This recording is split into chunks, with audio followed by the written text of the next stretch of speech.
Bonjour à tous, dans cette vidéo nous allons créer un système de particules.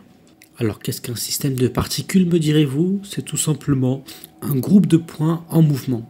Alors nous, comme à l'écran, nous allons créer un système de particules qui va partir d'un point émetteur et qui va émettre des particules dans tous les sens. Ou alors on pourrait paramétrer le sens et la direction. Mais bon, qu'est-ce que notre système de particules prendra en paramètres? On aura tout simplement pour l'essentiel le nombre de particules par seconde, la durée de vie d'une seule particule et la vitesse d'une particule. Ensuite, on pourrait paramétrer par exemple le sens, la physique des particules, si on veut inclure la gravité, on peut mettre de la couleur, changer de couleur au cours du temps, mettre de la transparence, changer la taille, etc. Et dans cette vidéo, on essaiera de faire tout ça. Alors moi, dans cette vidéo, je vais utiliser la librairie graphique SFML pour afficher mes cercles, mes particules, etc. Cette librairie graphique est écrite en C++, mais vous pouvez répliquer dans d'autres langages comme JavaScript, Processing, Python, etc. Ou d'autres librairies graphiques comme vous voulez. Bon, pour commencer, j'ai créé un projet vide. J'ai tout simplement les éléments de base nécessaires au fonctionnement de la fenêtre. Et avant de commencer à créer plusieurs particules, nous allons en créer une seule. Je commence à créer ma classe particule et dedans je vais mettre des variables. Donc je vais mettre notre objet cercle qui va être affiché lors du rendu, notre velocity, donc notre vitesse directionnelle, notre position et enfin notre rayon. Ensuite nous allons définir nos fonctions, nos méthodes. Donc on commence par le constructeur, particule, qui définira notre variable et qui s'exécutera à chaque appel. Ensuite, une fonction update qui, à chaque image, changera la position de notre cercle ou ses paramètres. Et finalement, la fonction render qui dessinera notre cercle dans la fenêtre. Maintenant, on va compléter nos fonctions. Alors pour commencer, on va prendre render, on va lui passer notre fenêtre, et à partir de la fenêtre, on va afficher notre cercle. C'est aussi simple que ça. Ensuite, un peu plus compliqué, dans notre fonction initiale, nous avons en paramètre notre position émetteur, donc la position d'où partent les particules, et notre rayon. Et on va les attribuer à nos variables. Ensuite, pour la première fonction, je place le rayon du cercle dans le cercle, et je mets le point d'origine du cercle à son rayon. Ensuite, nous allons créer notre vecteur vélocité. Ce qu'on cherche à faire, c'est de créer un vecteur qui pointe dans une direction aléatoire et qui a une longueur de 1. Pour ce faire, on a plusieurs méthodes. Alors pour la première méthode, on va prendre deux nombres aléatoires positifs ou négatifs, x et y. Ensuite, le vecteur formé par ces deux nombres, on va le normaliser, c'est-à-dire transformer sa longueur en 1. Pour ce faire, on doit diviser nos coordonnées x, y par la longueur du vecteur.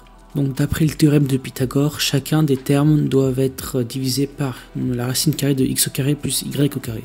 Et c'est fait. Maintenant pour la deuxième méthode, on va choisir un angle aléatoire entre 0 et 2π radians. La longueur de l'hypoténuse formée par le triangle rectangle de l'angle θ est égale à 1. Par conséquent, l'opposé sur l'hypoténuse est égal au sinus de l'angle et l'adjacent sur l'hypoténuse est égal au cosinus de l'angle. Mais puisque l'hypoténuse est égale à 1, on va tout simplement mettre sinus et cosinus de l'angle. Et donc voilà, notre vecteur vélocité directionnelle aura pour coordonnée x cosinus de θ et pour coordonnée y sinus de θ. Donc θ, un angle en radian entre 0 et 2π. Et donc en code, puisque je ne peux pas avoir de nombre à virgule pour un nombre aléatoire, je prends un nombre entre 0 et 360 degrés et je le convertis en radians. Et j'attribue les valeurs au vecteur vélocité. Maintenant passons à la fonction update qui prendra en paramètre ΔT ou dt. Cette variable sera égale à la différence de temps en secondes entre deux images créées. Ensuite, on ajoutera la vélocité à notre position. Vous remarquez bien que j'ai multiplié par ΔT. Cela est fait pour avoir un mouvement constant qui ne dépend pas du nombre d'images par seconde. Puisque la valeur de ΔT est très petite, je le multiplie par une constante, de préférence le nombre d'images par seconde de notre ordinateur. Ensuite, j'ajoute la position au cercle. Maintenant, nous allons tester notre classe particule. Commençons par créer la variable ΔT, avec laquelle je prends la différence de temps entre deux images, et la librairie graphique SFML me facilite vraiment la tâche. Ensuite, je crée mon objet particule avec un rayon de 5 et pour position le milieu de l'écran. j'update ma particule avec la différence de temps, puis je l'affiche avec la fonction render. Et en faisant le test, nous voyons que ça marche avec la particule prenant un sens aléatoire. Bon, là on a un petit problème, c'est que notre particule continue à l'infini. On veut instaurer une durée de temps jusqu'à laquelle elle disparaîtra. Pour ce faire, nous allons créer une variable temps de vie pour notre classe particule. Je l'ajoute au constructeur et à chaque fois que j'appelle la fonction update, je lui enlève la durée en secondes écoulée, en vous rappelant que la variable life est en secondes. Maintenant, si notre particule n'est pas morte, ce qui se traduit par si la vie est supérieure à 0, alors on pourra update et afficher notre particule. Sinon on fait rien. Et donc en testant, si je mets une vie de 2 secondes, on voit que la particule disparaît au bout de 2 secondes. Et pareil pour 1 seconde, la particule disparaît à 1 seconde. Maintenant passons aux choses sérieuses. Nous allons commencer à créer plusieurs particules. Nous allons tout simplement créer une liste de particules qu'on ajoutera une particule à chaque tour de boucle. Alors pour la liste, si vous êtes en Java, c'est sans doute ArrayList et en C++, c'est vecteur. Et donc pour chaque élément de la liste, on va faire ce qu'on a fait juste avant, l'afficher, tout ça. Et avant ça, comme je l'ai dit, on ajoute une particule à chaque image.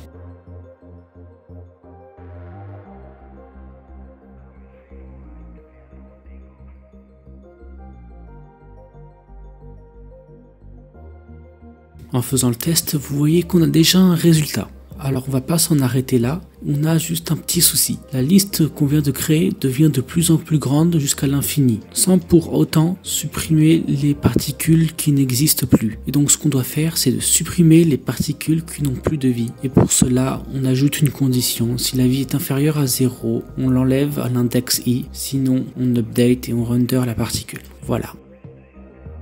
Ensuite, nous allons un peu organiser notre code, c'est-à-dire nous allons créer une nouvelle classe particule système qui va diriger nos particules. Pour variable, nous aurons la vie de la particule, le nombre de particules par seconde, le gap, c'est-à-dire l'espace entre deux particules, qui sera l'inverse de la particule par seconde, 1 divisé par particule par seconde si vous voulez, et enfin notre liste de particules. Ensuite, pour fonction ou méthode, on va définir notre constructeur qui prendra notre rayon, notre vie, notre nombre de particules par seconde et finalement la position de l'émetteur de particules. Tout ça, on va les attribuer aux variables de la classe. Ensuite, on va créer une méthode update qui prendra en paramètre notre différence de temps et notre fenêtre. Et on cherche à créer une nouvelle particule, tous les nombres de particules par seconde de la variable. Comment on fait cela? Alors on prend notre variable gap qui est l'inverse de la particule par seconde, 1 divisé par particule par seconde si vous voulez, et on va lui soustraire delta t. Et donc si notre gap est égal à 0, on va créer une nouvelle particule de nos différents paramètres, rayon, emit, life, tout ça. Et ensuite on remet gap à 1 divisé par particule par seconde. Ensuite on peut tout simplement copier-coller ce qu'on avait écrit en bas pour générer des particules sans la classe. Ensuite pour tester, on va créer notre système de particules avec nos différents paramètres.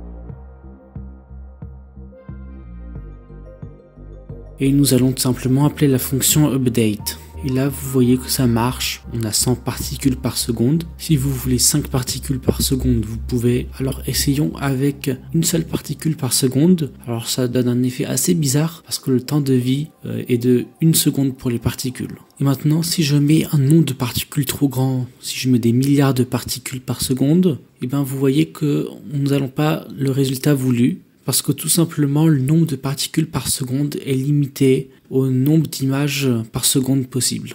Et oui, dans notre programme, on ne crée pas de multiples particules par image. Maintenant qu'on a fini ceci, je pourrais m'en arrêter là. Mais je vais tout de même vous montrer comment paramétrer la couleur, tout ça, en fonction du temps. Alors on va commencer par créer des fades de transparence, d'opacité. Donc je crée une variable d'opacité dans ma classe particule. Et dans update, je vais lui enlever une valeur au cours du temps.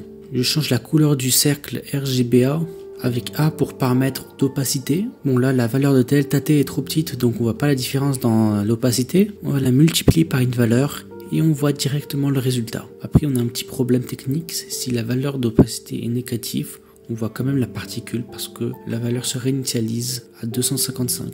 Alors on souhaite que dès le moment où la particule n'a plus de vie, l'opacité soit égale à 0. Pour ce faire, on va multiplier delta t par le ratio de l'opacité sur la vie et en testant nous voyons que ça marche, mais il nous reste des fluctuations assez bizarres c'est-à-dire que la valeur atteint quand même 0 par moment, et donc on peut juste rajouter une condition de si la valeur est inférieure à 0, on la remet à 0. En faisant quelques tests, on voit bien que cela suit le temps de vie des particules, et donc c'est le même principe si vous voulez changer la couleur au cours du temps. Ici je peux mettre du rouge en changeant la constante, et ici en réutilisant la variable opacité, on peut changer la couleur au cours du temps. On voit bien que ça donne un beau résultat. Ici j'ai juste envie de rajouter une vitesse aléatoire à chaque départ de particules que je vais multiplier à la vélocité, et donc ça donne un rendu un peu mieux, et je peux paramétrer la taille, etc. Bon, vous avez compris, vous pouvez faire ce que vous voulez. J'espère que cette vidéo vous aura plu, et à la prochaine pour de nouveaux tutoriels.